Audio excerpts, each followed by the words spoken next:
Hey guys, welcome back to the channel. My name is Leigh Fuge, and in this video today we're going to be talking about the AMP1 Mercury Edition from BluGuitar. The BluGuitar AMP1 looks like a pedal. It has 3 foot switches and all of the usual layout functions of what we'd expect from a pedal, but it's actually a 100-watt Class D amplifier. This is perfect for any musician who needs a super portable rig to travel with, or someone who just wants a loud rig without taking up too much space. The AMP1 can be paired with a speaker cabinet of your choice. It can be used as a direct out over headphones or in your monitors, or you can plug it straight into your audio interface with the recording output, which adds a cabinet simulation as well. So it's incredibly versatile in its uses. Because of its super small format, you could put this in your gig bag, show up to a gig, and just plug it straight into any speaker cabinet around. It's got an 8 and a 16 ohm output on the back, so whatever cab you put it into, it can definitely drive it. Like I said, it puts out 100 watts of Class D power, so there's plenty there even to drive a 4x12. Even though it's incredibly small, it packs a lot of really cool features in. So we've got 4 different channels. So we've got a clean channel, we've got a vintage channel, which is sort of like a low gain breakup. We've got a classic channel, which is sort of like your 70s to 80s rock kind of tones, and a modern channel for those of you who need a bit more gain and a bit more grunt for playing metal. Each of the channels, except for the vintage channel, has a little knob on the side there that you can adjust the tone and volume of as well, so you can really fine-tune the voice of each channel. So if you need a super versatile amp for any application that goes from sparkling American cleans right up to some grinding metal tones, the AMP1 is a fantastic product to be checking out. Now, if the 4 channels isn't enough, we've also got a boost which you can apply to each of the channels, which on the side you can change from a totally clean boost to a little bit of drive added as well. Adds an entire extra level of versatility. You could set your main gain voice up one way and use the boost to add a bit more gain if you want, or you could use it as a lead boost. Also got a great built-in spring reverb, which sounds fantastic. It's not the sort of reverb that gets super ambient, super spacey, but there's enough there to satisfy most people's needs. And we've also got a shared 3-band EQ, bass, middle, and treble. This applies to all of the channels, so it's just a global EQ, but you can also fine-tune each of the voices on the side with their own tone and volume controls as well. So even though it's sharing the main 3-band EQ, you don't notice any drastic tonal changes from voice to voice in this thing. On the front panel, you have this little preamp section here, which has your channel gain and volume. And then you've got your master volume up here. So you can actually simulate some real push tube amp sounds by pushing the preamp section, but keeping the master pretty low. Doing that is a great way to get those cranked tube amp sounds without having to sort of push the amp to unbearable volumes, especially if you're using it at home. The AMP1 can also be expanded. There's an additional foot switch that goes with this called the remote one, which has a bunch of additional features like a power soak and different sort of recall options for different channels. So again, if you want to turn this into a fully functioning rig with loads of different options, that is a great add-on. You could also add things in the loop of this. So if you're using this with pedals, so this could be your main amp, let's say, you could fix this on your pedal board, or because of the design here where the bottom is sort of carved away, sitting on top of your amp, you can actually use the effects loop with your delays, your modulations, your reverbs, to put them between the preamp and the power amp like you would in a normal amplifier. You've got 3 foot switches across the front, so this is cool because you can use this as a floor pedal, or you could just put this on top of your amp and hit the switch when you need it. You've got the main channel switch here. This banks between the clean channel and whichever one of the 3 overdrive voices you select. The boost right in the middle, which obviously turns the boost on or off, and then this foot switch over here controls the reverb. And then using the side panel, you can also set the effects loop between parallel and series, and you've also got a twin noise gate here. You've got a soft setting for just your day-to-day use if you're using lower gain sounds, and a metal setting for really tightening it up and clamping down on any noise when you use the higher gain stuff. The real secret to the tone in this thing lies in this little thing right here, the nanotube. The nanotube is essentially like what we would know as a preamp tube. It's sort of a shrunken down vacuum tube, and this is the thing that we love in tube amps. We love those vacuum tubes for the way they sound and the sort of characteristics they bring to the amp circuit. So the nanotube is essentially one of those shrunk down, but it's designed for long life. So if you own a tube amp, or you know anyone that owns a tube amp, you'll probably know that they require maintenance every so often to keep them on top of their game. The tubes tend to, the more you use them, the tubes will fade out, they'll break, they'll stop working. they'll need to be replaced. The nanotube is designed that it's probably going to live longer than most people that buy the pedal. It's designed to be a very, very long-lasting thing that will keep on going after we're all gone. So it's definitely not going to break after like 6 months. You're not going to have to re-tube this thing. So if you love the tube amp sound but you hate paying the maintenance costs, the nanotube is also going to give you that fix as well. The great thing about the durability of a nanotube is that in a conventional tube amp, when you have a combo with tubes or a head with tubes on top of a cabinet, the vibrations cause wear and tear on the tube. But this is designed in such a way that it doesn't actually react to those vibrations, which is one of the reasons why it's essentially indestructible. It's never going to fall victim to the usual wear and tear that a typical vacuum tube would get. It's known officially as a sub-miniature vacuum tube, and also they're incredibly low noise. They also run at lower voltages than typical tubes, so that means that this takes a lot less power to run. It's not as heat generating, but if it does get hot, there's also a built-in fan which kicks in automatically when the unit gets too hot to make sure everything inside keeps cool. So I think we should plug this thing in now and see what the AMP1 sounds like. I've got the AMP1 plugged into a cool amplification 1x12 cabinet, which is loaded with a Celestion creamback speaker that's being mic'd with a Lewitt Audio LCT 440 condenser mic. And the guitar I'm using is my Shergold Provocateur.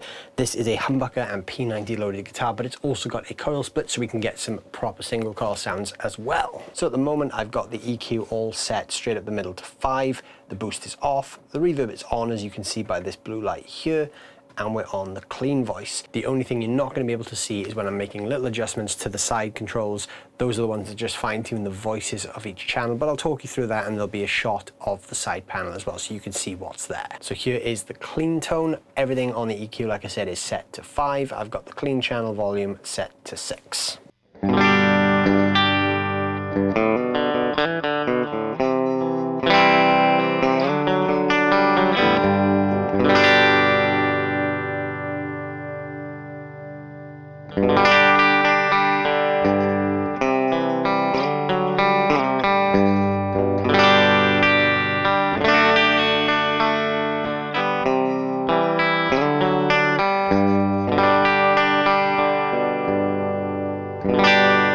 So it's a very dynamic, clean circuit. If I turn the clean channel volume all the way up and I bring the master volume back, notice the master volume is actually only on 1 because this is a 100-watt amp as well, and it's a loud 100 watts. If I got the master on 1 and the clean channel volume on 10, it's going to bring in a little bit of breakup.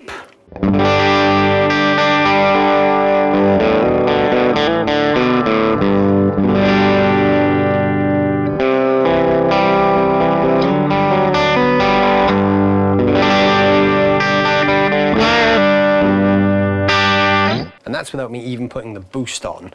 So it's a great dynamic, clean tone. You can dial this anywhere from a sort of super sparkly tone. So if I just adjust the voice switch on the side all the way up, this is going to add a lot of top end presence. So I'm going to scoop the mids just a little bit and boost the lows and the highs. This is going to give me a sort of sparkly, scooped, clean tone. I'm going to split the bridge pickup for this as well and go to the middle position.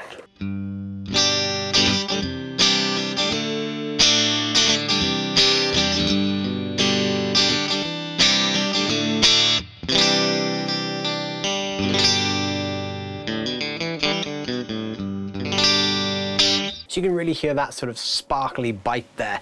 Now, if you actually back that voice switch all the way off, you get this real rounded, nice, warm, American-y clean tone. This is one of my favorite clean tones in the unit.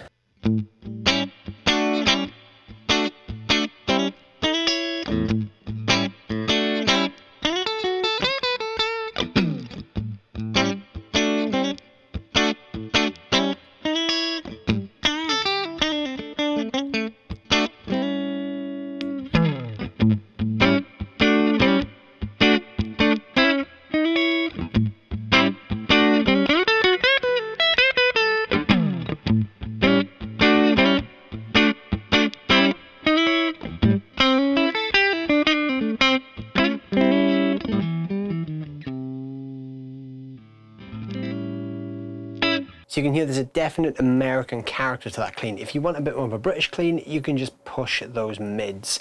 I think the channel, to my ears, is definitely voiced more on the American side, but you can definitely get more of a British kind of vibe as well, just by giving those mids a bit of a push.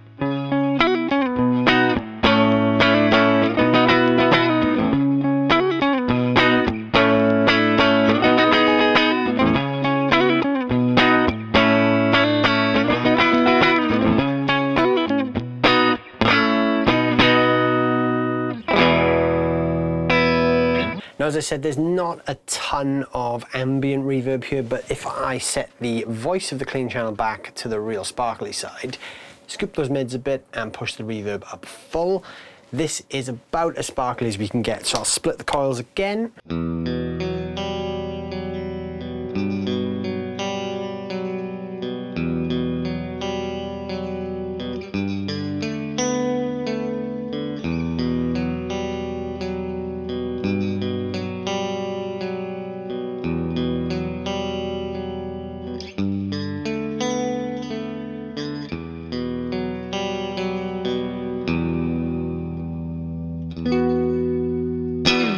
So you can hear there's enough reverb there to satisfy what most people would need, but again, nothing to get you into that super ambient spectrum. It's pretty much a typical amp style reverb. Now the clean channel is really cool if we add the boost as well. So currently I have the boost set on neutral. So this is somewhere between a completely clean boost and a driven boost.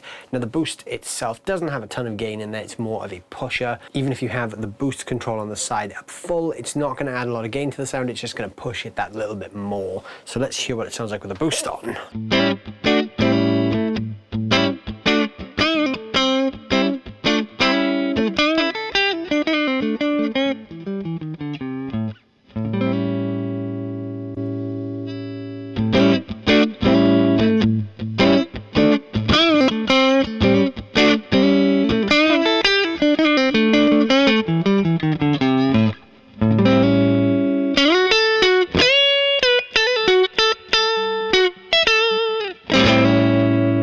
So the boost in the clean mode kind of just takes you into that sort of B.B. King, John Mayer style pushed clean tone. So now we're going to take a look at some of the drive tones in this thing. So we're going to start off with the vintage voice. I've got the gain set to 5 and I've put the EQ back to 5 as well.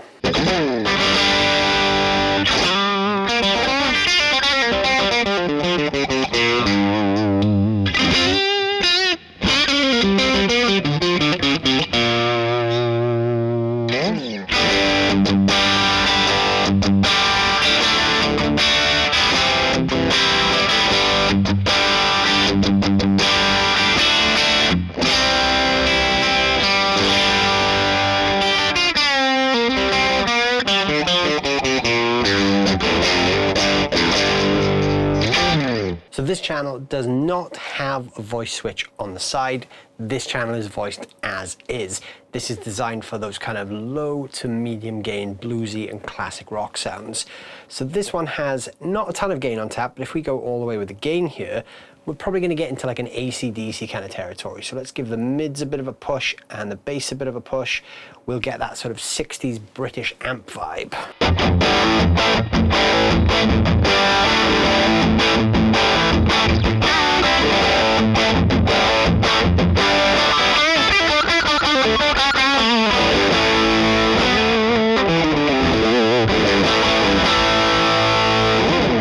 So you've got some great classic rock tones there. I think this channel really shines when you have the gain at about 6. You kind of get into that sort of Keith Richards-y, Stonesy sort of vibe. Again, bring those mids back to about 4. Keep the bass and treble pushed forward.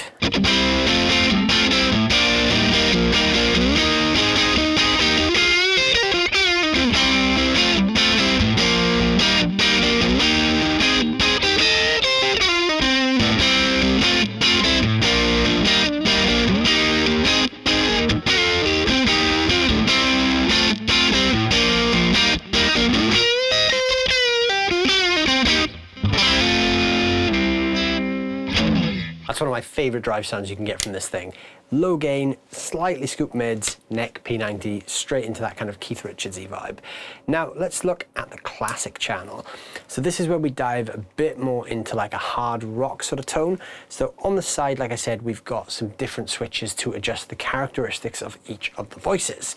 For the classic and the modern voice, we have a tone and a volume. The volume is really useful if you want to balance the volumes or have certain volumes boosted on certain voices. I'm just going to leave those as they are, but we are going to look at the tones.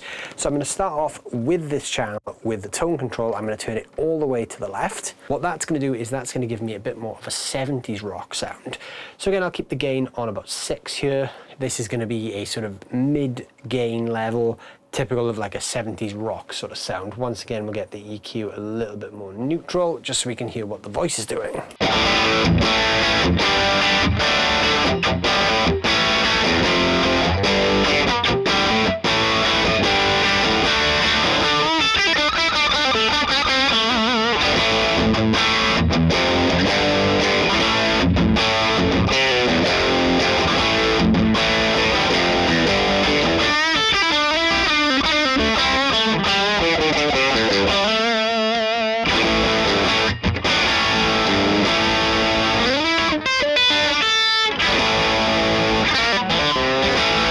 Now the tone switch on the side really allows you to fine tune each voice. So if we go halfway with that now, so set that back to that neutral position, in the manual for this, this says that it puts the voice of the channel at like an 80s rock kind of thing.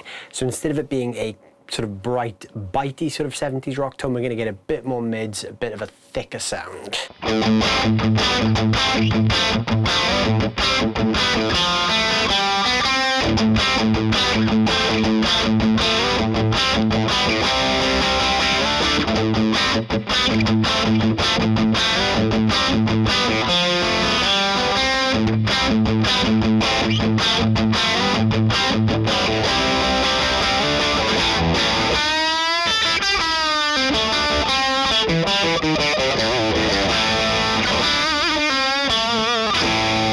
And if we push the tone on this voice all the way up, we're going to get what the manual describes as modern rock and metal. This adds a bit more bite to the top end, a bit more presence, makes it feel a bit more forward in the mix.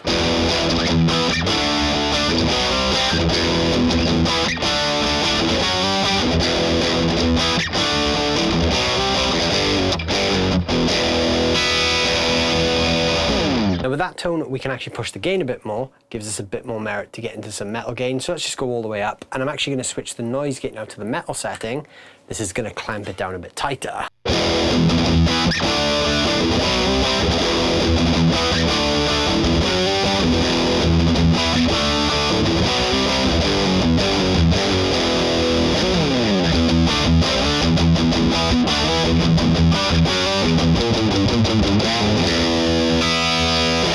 Now obviously if you wanted to make that sound like a different range of metal tones, that's where the 3-band EQ comes in. So if I want that scooped a little bit more like some of the American amps, I will drop the mids and push the bass and treble.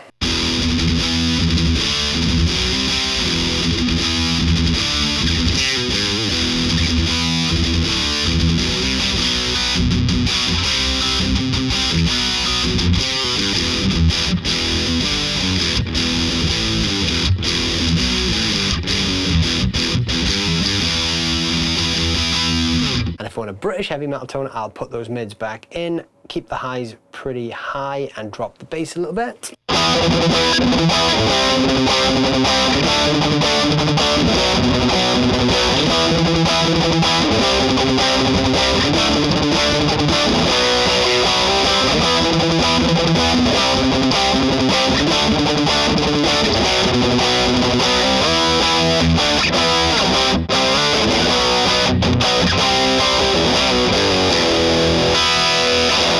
So plenty of different gain options available there. Now I'm going to reset the gain and the EQ, and we're going to take a look at the modern setting. The modern voice is the highest gain setting out of the 3 drive tones we have. So with the tone switch on the side, if I go all the way to the left with that, this is what they describe as a screaming fat lead tone.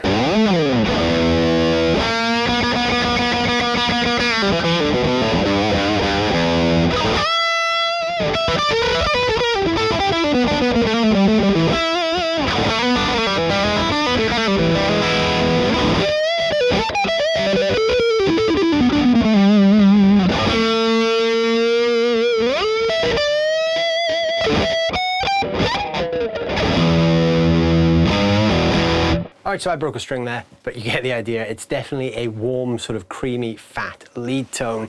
Now, if I put that tone in the middle position for the modern channel, I get what they describe as just a high gain rock and metal tone.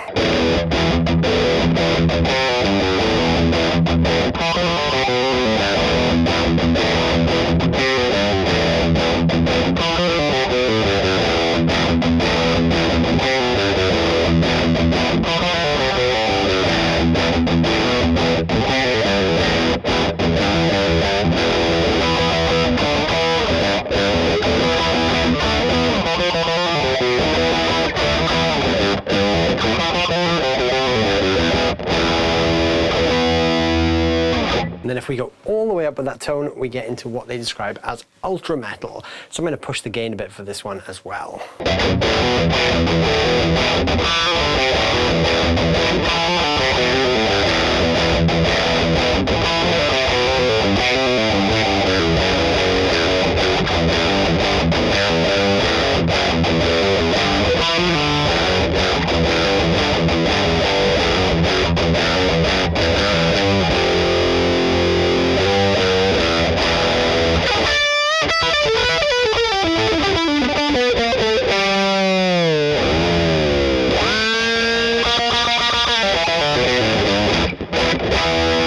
So I would say the ultra metal voice definitely gets you into that sort of Iron Maiden, Metallica style ballpark.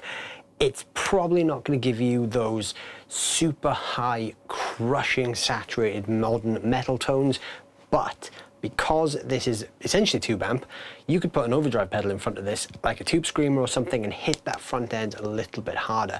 You could also do that with the boost. So if I turn the boost all the way to the gain side now, and then I kick the boost on, what that's going to do in a channel like the ultra metal voice that I'm getting from the modern channel there, is it's going to give me a bit more sort of front end saturation and a little bit of a volume lift.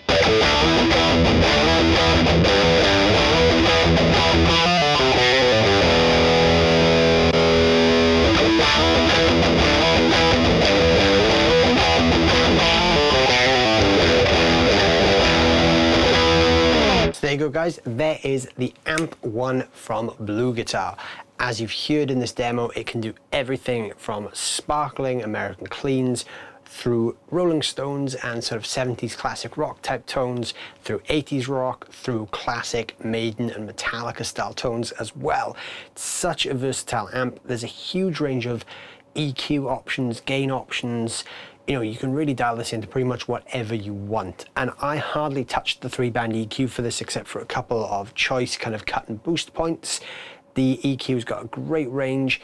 It's such a versatile pedal, and like I said, you can pretty much dial this into whatever you want to hear. With it being a 100-watt Class D amp, it's loud enough for pretty much any application. So if you need a tube amp style sound, but you can't take a full-size rig, this is perfect because it'll just fit in the pocket of your guitar case, and you know, you can plug it into any cab or straight into the PA or straight into in-ears, and there is your sound. The headphone out of this has a sort of cab sim built in, so if you go straight direct to in-ears with this or straight to the PA, you still get that cabinet sound. But I'm driving a cabinet with this in the video, which is mic'd up, so again, you can just walk into any venue, plug it in, and away you go. Because each of the 4 voices is tweakable with its own kind of master tone control, you can kind of get different flavors on each channel. So I could set the modern channel up if I wanted to be super kind of scooped, sort of thrash metal tone, and then on the other hand I could have the classic channel like a 70s Marshall. There's no limits with this thing, and if you expand it with the remote section as well, which is like an add-on purchase, you've got so many more options of what you can do. There's even like a power scaling thing built into that where you can turn the master volume down to different sort of attenuation levels. I'm not sure exactly which ones, but it's got a power soak built into the sort of the remote foot switch, which you can't access via the main unit. You need the additional add-on to access that, but again, makes it even more flexible. If you need to play at home, you could dial it into like 1 watt or whatever it goes down to, And again, you've got yourself a 1 watt tube amp to use at home. And then when you get on stage, you flip it over to 100 watt mode, plug it into a 4x12, and there's your big rock amp. So yeah, I think there are a ton of great sounds in the AMP1. Honestly, this product's been on the market for a while now, and I'm only now getting on to trying it, which is quite surprising. I thought I may have crossed paths with this product before now, but my good friend Rich over at BluGuitar decided to send me one of these to check out, and yeah, I'm really blown away. I'm surprised, honestly, I've not checked this out sooner. I've got a couple of good friends in the business who are always touring, and I know some of those guys really lean on this, either as a main amp for just showing up, you know, you get on a plane, show up to a gig, there's your sound, or as a backup as well, if you just have one of these in your case in case your main amp goes down. Very, very useful. With my own style, I'm not much of a high gain player, so for me, I definitely preferred the vintage and the clean tones, but then there was some great stuff in the classic as well, where you get into that sort of 70s Marshall vibe. Loved all of those tones. The high gain tones are great. It's just not the sort of tone I would normally lean towards myself. But yeah, so many usable tones in this thing. And it's the sort of product that I think a good measure of that is always, can you see yourself using it at a gig? Yes, I could. I could see myself using those tones, using this product for gigs where I can't take a big amp. This would easily be a great substitute for any other piece of gear in my collection. If I had to pick something that I didn't like about this unit, there would be two little things, and really I'm kind of nitpicking to find something negative to say about this, because as a product, it's fantastic. The tones are great, the build quality is great, the ease of use is, obviously, it's very simple. It's like dialing in a real amp. It's so easy to get a good tone out of. The two things, honestly, I really didn't like was, number one, the position of the input up here. Purely because if you're using this in a pedalboard scenario, you normally have your pedal signal running from the right to the left of the board. Now, to me, a product like this, obviously this is going straight to my speaker cab. This is the end of my chain. So I would have this, if it was going to be on a board, it would be in the top left, which is where I normally situate my output section of my board. Now, the input is actually in the left of the pedal. The reason I don't like that is because if you've got pedals next to it, like I've got this tuner here, my cable is actually coming up and across the entire unit. I'd much prefer the input over here, but obviously that's where the sort of transformer is for this. But I do think it would be more pedalboard friendly if the input was on the right side of the pedal, in my opinion. Just the way I normally set things up, that's the one thing I'd probably like to see changed. And also the controls on the side, they are quite small, which is great if you just want to set it and forget about it, it's perfect.